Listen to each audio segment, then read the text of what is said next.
नमो बुद्धाय जय भीम साथियों, मैं हूं प्रदीप बौद्ध और आप देख रहे हैं चैनल मॉन्क इंसाइट। आज हमारे साथ धम्म विनय जी हैं। आइए हम उनसे बात करते हैं कि बंदामी कि ये धम्मचक्र परिवर्तन दिवस क्यों मनाया जाता है। आपका बहुत बहुत साधुवाद कि आपके मन में ये जिज्ञासा जागी कि वही धम्मचक्र परिवर्तन दिवस क्यों मनाया जाता है या इसका मनुष्य के जीवन में क्या महत्व है। सबसे पहले तो हमें ये जानना है कि धम्मचक्र परिवर्तन है क्या। सबसे पहले तो हमें ये जानना आवश्यक है कि धम्मचक्र परिवर्तन होता क्या है, यह मनुष्य के जीवन के लिए क्यों आवश्यक है। आज से 2600 वर्ष पहले जब सिद्धार्थ गौतम जो एक राजा के बेटे थे, जो एक राजकुमार थे, जब उन्होंने कठोर तपस्या के बाद, कठोर साधना के बाद 6 वर्षों के बाद बुद्धत्व की प्राप्ति की, जो वह बुद्ध बन गए, उनको संबोधि प्राप्त हो गई, ज्ञान की प्राप्ति हो गई। तो ज्ञान प्राप्त करने के बाद उनके मन में विचार आया कि जो मैंने ज्ञान लिया है, इस ज्ञान को मैं किसे बांटूं, क्योंकि जो मुझे ज्ञान की प्राप्ति हुई है वह ज्ञान इतना ज़्यादा कठिन है कि लोगों के समझ में नहीं आएगा। क्योंकि आज तक जो धर्म है, लोगों की मान्यताएं हैं, लोग ईश्वर पे विश्वास करते हैं, आत्मा परमात्मा पे विश्वास करते हैं, कर्म कांड पर विश्वास करते हैं। जो मैंने धम्म की खोज की है, जो मैंने ज्ञान की खोज की है, उस ज्ञान को आम लोग नहीं समझ पाएंगे। और आम लोग तो क्या, उसे पढ़े लिखे विद्वान लोग भी नहीं समझ पाएंगे।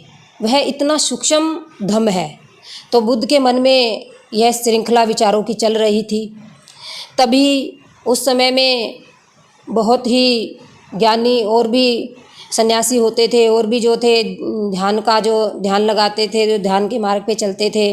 तो उस समय में भी एक ब्रह्म संपत्ति नाम का बहुत बड़ा पहुंचा हुआ ध्यान वाहक था, ध्यान करता था। तो उनको जब पता चला कि भाई कोई संसार में बुद्ध बना है, ज्ञान की प्राप्ति हुई है किसी को, तो वो अपने स्थान से चलकर, अपने प्रदेश से चलकर बुद्ध के पास पहुँचे। बुद्ध के पास पहुंचकर उन्होंने कंधे से कपड़ा उतारा और बुद्ध को नमन किया। नमन करने के बाद उन्होंने बुद्ध से कहा, निवेदन किया कि हे सिद्धार्थ गौतम, अब आप सिद्धार्थ नहीं हो, अब आप सम्यक संबुद्ध हो गए हो। अब आपको ज्ञान की प्राप्ति हो गई है। आप लोगों के कल्याण के लिए बने हो, आपको लोगों का कल्याण करना है। इसीलिए इस मुद्रा से जागो, जो आपको ज्ञान मिला है वो लोगों को बांटो। जो लोग दुखी हैं, जो लोग दरिद्र हैं, जो लोग दुखों से भरे पड़े हैं, जो उत्पीड़ित हैं, जिनके अंदर बहुत गहरी पीड़ा है, उनकी पीड़ा को दूर करो। अपने ज्ञान के प्रकाश से उनका अंधकार दूर करो। जब ब्रह्म संपत्ति ने जब बुद्ध को ये सब बातें बताई, तो बुद्ध को लगा कि ज्ञान तो मुझे इसीलिए मैंने हासिल किया है कि मैं लोगों के जीवन को, जो दुख है उनको दूर कर सकूं, लोगों का कल्याण कर सकूं। फिर बुद्ध ने सोचा कि हाँ, मुझे ज्ञान देना चाहिए। उसके बाद भी उन्होंने क्या सोचा कि सबसे पहले जो मेरे गुरु रहे हैं आलार कालम, सबसे पहले जब वो सिद्धार्थ थे, वो सबसे पहले उन्हीं के पास आए थे। तो आलार कालम से उन्होंने 7 चरण की ध्यान साधना सीखी थी। तो उन्होंने कहा कि मैं उनको ही पहले ज्ञान बांटूंगा, उनको ही पहले जो मुझे ज्ञान मिला है मैं उनको ही दूंगा। जब वो वहाँ पहुँचे तो पता चला कि आलार कालम तो अब दुनिया में नहीं रहे। फिर उसके बाद में बुद्ध को ध्यान आया कि उदत रामपुत्र, जिनसे उन्होंने 8वें चरण की ध्यान साधना सीखी थी, फिर उसके बाद भी उनका भी पता चला कि वो भी दुनिया में नहीं रहे, वो भी दुनिया छोड़कर जा चुके हैं। फिर उसके बाद में उनके मन में आया कि जो 5 परिव्राजक थे, जो मेरे साथ तपश्चर्या के मार्ग पर चल रहे थे, जो मुझे बीच में छोड़कर आ गए थे, तो मैं उनको ही ज्ञान बांटूं, क्योंकि वो पहले से ज्ञान की खोज में हैं, पहले से वो 6 साल से ही ज्ञान की खोज में निकले हुए हैं। तो मैं उन्हीं को ज्ञान बांटूं, क्योंकि बुद्ध इसीलिए पात्र ढूंढ रहे थे, कोई पात्र व्यक्ति ढूंढ रहे थे कि भाई आम व्यक्ति के तो ये समझ में ही नहीं आएगा, इसीलिए वो पात्र व्यक्तियों की खोज कर रहे थे। तो फिर उनको कौन से पात्र व्यक्ति दिखे? 5 परिव्राजक पात्र व्यक्ति दिखे कि वो ही 5 परिव्राजक हैं जो ज्ञान की खोज में पहले से हैं, तो मैं उन्हीं को ज्ञान बांटूं। तो फिर बुद्ध चलते चलते जब बुद्ध को पता चला कि वो सारनाथ के इसी पतन मृगदाय वन में है, वहीं पे वो तपस्या कर रहे हैं, तो बुद्ध वहाँ पहुँचे, सारनाथ पहुँचे। तो आषाढ़ माह की पूर्णिमा को बुद्ध सारनाथ पहुँचे। अब हम देखते हैं वैशाख माह की पूर्णिमा है, उस दिन तो सिद्धार्थ बुद्ध बनते हैं।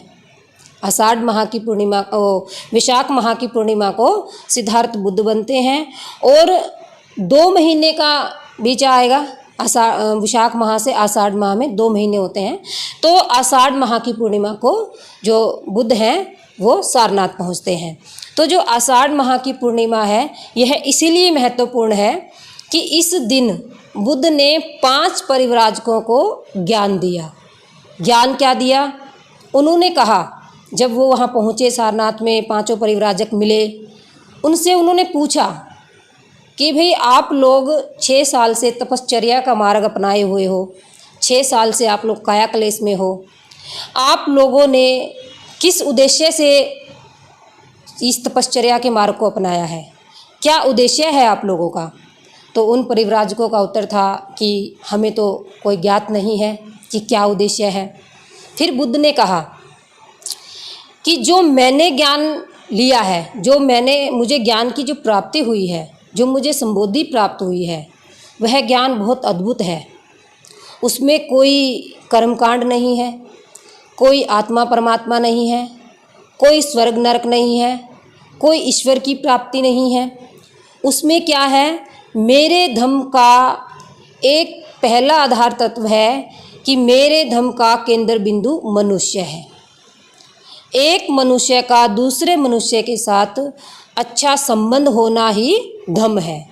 अगर एक मनुष्य है, उसका दूसरे मनुष्य के साथ अच्छा संबंध है, तो ही उसके अंदर धम्म है और इसे ही धम्म कहते हैं।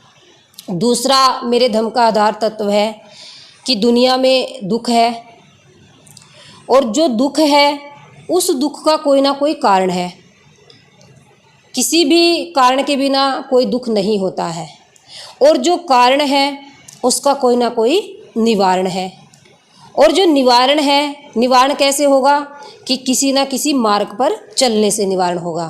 तो इसीलिए बुद्ध ने कहा कि जो भी प्राणी दुखी है, अगर वो धम्म के मार्ग पे चलता है, अगर वो धम्म के अनुसार जो भी रास्ता है उस पे चलता है, तो वो अपने दुखों का नाश कर सकता है।